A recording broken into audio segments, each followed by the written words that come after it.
G'day from Australia, and welcome to the first episode of Halfling House. And basically, I'm a Halfling collector that has been out of the hobby for around 12 years now. I just went home to New Zealand to visit my parents a few months ago, and I went into the storage and I pulled out a few boxes of my old miniatures of my old Citadel Halflings.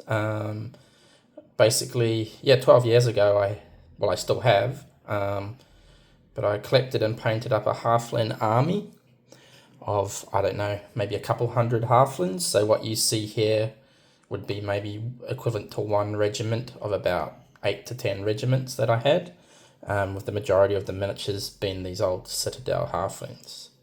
So I brought a couple of boxes back, and I've just been going through them, and I don't know, getting really strong nostalgia feelings looking at these old models. You can see, the paint jobs are very old school style. Wouldn't hold up with everyone seems to be like a golden demon style winner with their painting styles these days. And so I thought I'd go through and look at a few of my old collection and a few of the old miniatures, and just showcase those. So what I'm thinking of doing is, I collected this massive Halfling army, but I never ever played a single game of Warhammer, for various reasons. But I've been inspired to build a little Mordheim warband full of Halflings. So I'm going through these old models, and I'm trying to pick out which ones would look really good in a Halfling warband. So absolutely love these miniatures. In my mind, especially these older, these would be the Citadel Halflings, C11. You get the newer ones, which were more Empire themed and with the Halfling chef. But especially these older Halflings, they're very small. These are on 20mm bases. But the character in these, with the little stocky arms, legs, fat faces, just so much character. There's a lot of, Halfling manufacturers these days, like Mantic, and a lot of digital prints you can do as well. But there's none that really line up with these Citadel in regards to size and character. I really don't like the majority of the brands that are out there, but I absolutely love these. These are probably from the early 80s, I'd say, most of these miniatures. Just oozing with character. You don't get that in many miniatures these days. So you can see I've got varying levels of paint jobs throughout these. As my painting evolved, I got some very sharp contrast in with some of the skin tones. And, some, for a tabletop standard, they're pretty cool. But I like this old school paint style, as I feel it suits the miniatures and really fits that vibe. So just going through them all, just so much character. And I actually had a blog which is still up. It's called Halfling House. I'll put a link there if you want to check out some of my Halfling regiments. So I basically built a regiment of 12 Halflings per regiment, and each with a different theme, whether it was men-at-arms, archers, I had witch hunters, I had undead. This one here is not actually a Citadel Halfling, he's a familiar, but he looks amazing as a armored Halfling. Like, look at that, the character on that is insane. Sure, the sculpts these days are maybe more detailed and more fantastical and elaborate, but nothing compares to this sort of character of the old minis. Really awesome men-at-arms there. So absolutely love these guys. So these have been in storage for over 12 years. I haven't painted a model in over 12 years.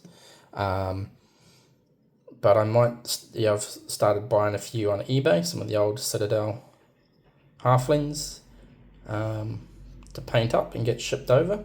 So this is actually from the Citadel Lord of the Rings. I think that one there is maybe a Frodo figure, but how cool is that? Chainmail. So you can see a very extreme contrast in with, especially with the flesh and stuff. So that was sort of one of my earlier painting styles. I'll see if I can find one that was a little bit later.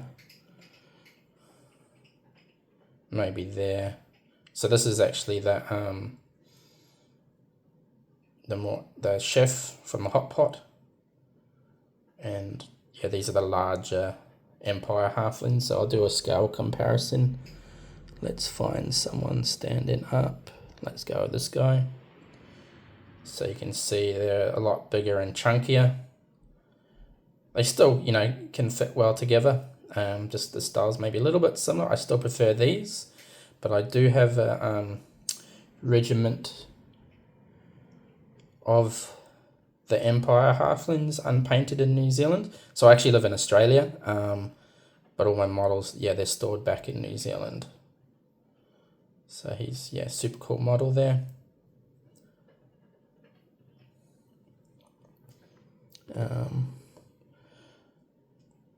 Not sure if I've showed that one. I might have showed that one already.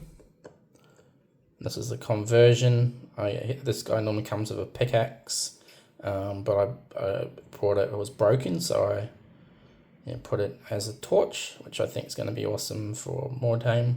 Sorry if I pronounced that wrong.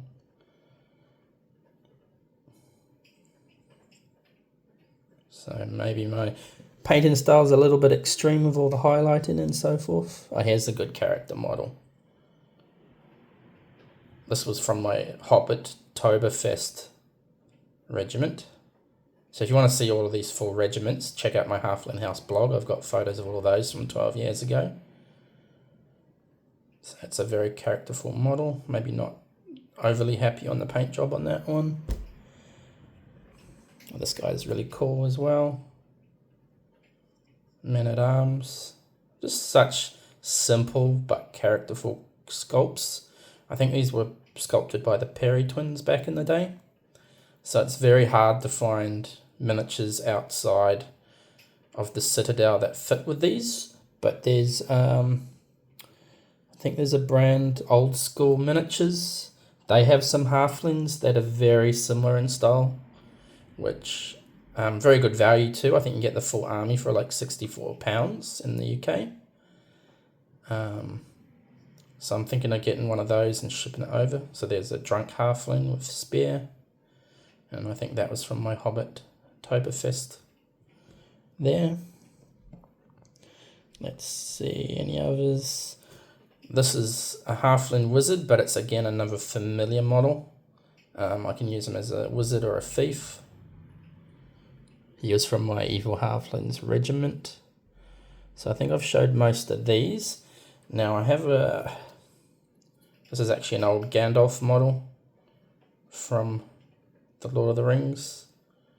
Again, extreme highlighting and everything like that, but I think it kind of makes it pop and with lots of character. So I'm not the greatest painter in the world, but you know, these miniatures really come alive with the character. You just don't get that sort of level of character in models these days. And then this one's unpainted, and this is also from the Lord of the Rings range, one of the few mounted Citadel models, and that's I think that was Bilbo on a pony. So I have a converted mounted regiment that I was painting before I stopped. And this is one of the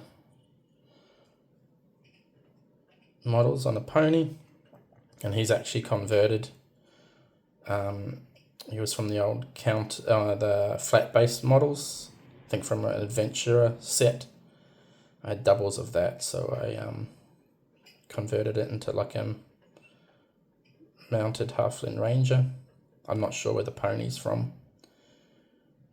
Just one I found on eBay that sort of scaled up really well with Halflings, so that's cool.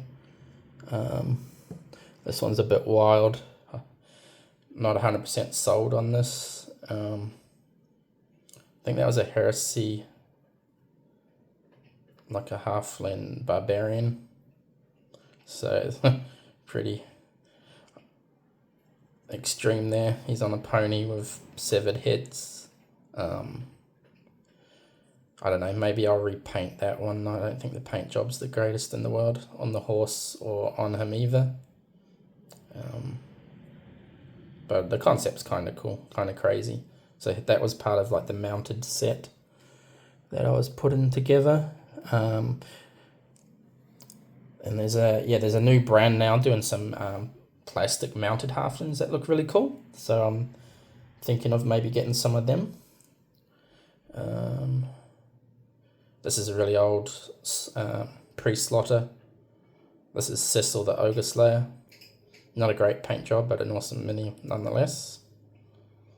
Just in like a kettle armor and a cooking pot on his head. It's a very iconic classic halfling, that one. I just love how tiny these things are. I'm not sure where I got this from. I'm going to rebase this and include it in my halfling army. So he's like a halfling thief or pirate or both. So you can see the style of the face is a little different, but scale-wise he fits really well with these. And then here, this is a pretty awesome model. So this is the unreleased Halfling Pimp. Never went into production. I'm not going to paint this. I think I'm going to get that commission just because it's such a rare piece.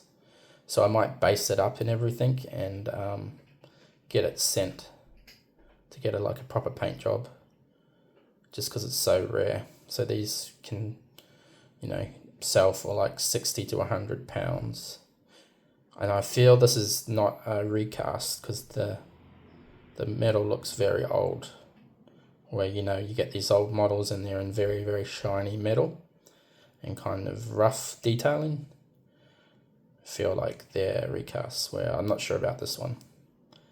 It probably was never released just because of how extreme it is, right? The sort of theme of a pimp. But yeah, cool model nonetheless. And he's got like his cigar there. So yeah, follow this channel and we'll see where we're going to send it off. If you've got any recommendations of a painter that will fit my style of painting, that would be awesome too. So yeah, there's just a preview of some of the models. I'm still going through a lot of the boxes at the moment. And these are just some that I pulled out just because I like how much character these things have. Just absolutely love these models. Just so awesome. Yeah, these two are really cool.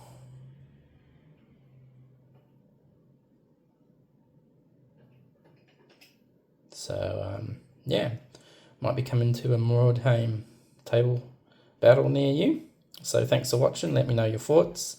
If you collect halflings and have any armies or warbands, feel free to message me as well because I'm always keen to check those out. And I'm reactivating my blog as well, so I'll put a link in the comments below if you want to check it out. All right, cheers. Thanks for stopping by.